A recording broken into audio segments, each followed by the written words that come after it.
I went to law school on a full academic scholarship, the only one in my class to have a full academic scholarship. Went back to law school and in fact ended up in the top half of my class. I was the outstanding student in the political science department at the end of my year. I graduated with 3 degrees from undergraduate school and 165 credits, only needed 123 credits. Biden now concedes he did not graduate in the top half of his law school class, that he does not have 3 degrees from college, and that he was not named outstanding political science student in college. Newsweek says Biden actually went to school on a half scholarship, ended up near the bottom of his class, and won only 1 degree, not 3. Joe Biden ranked 76th in a class of 85 at the University of Syracuse Law School. I mean, this guy comes off this whole thing as a flyweight. Now Biden says Newsweek is right. His memory had failed him. And I'd be delighted to sit down and compare my IQ to yours if you'd like, Frank. Joe Biden was victimized by the truth. Bye-bye Biden. He may not know it yet, but I think this is going to be very difficult for him to recover. Is Joe Biden dead meat, yes or no? I think so. Bob? It's in terminal condition. Terminal. Eleanor? Yes, unless he comes in third in Iowa. Morton? Dying. I say dead.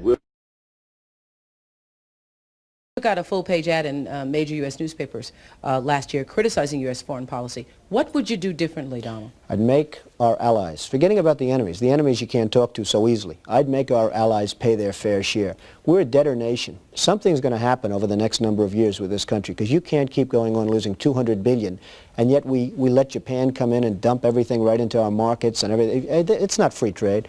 If you ever go to Japan right now and try to sell something, forget about it, Oprah. Just forget about it. It's almost impossible. They don't have laws against it. They just make it impossible.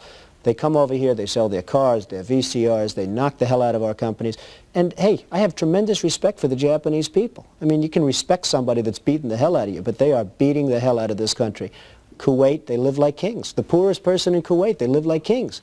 And yet they're not paying. We make it possible for them to sell their oil. Why aren't they paying us 25% of what they're making? It's a joke. This sounds like political presidential talk to me, and I know people have talked to you about whether or not you want to run. Would you ever?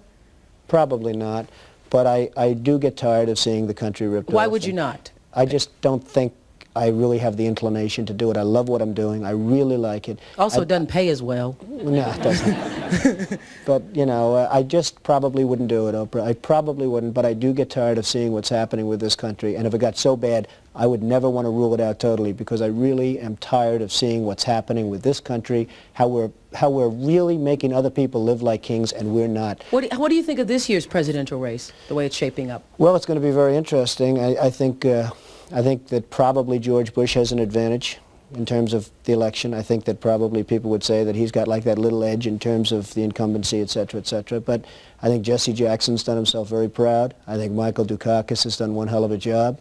And George Bush has done a hell of a job. You know, they all went in there sort of as semi-underdogs, including George Bush, and they've all come out. I think people that are around all 3 of those candidates can be very proud of the jobs they've done. You've said, though, that if you did run for president, you believe you'd win.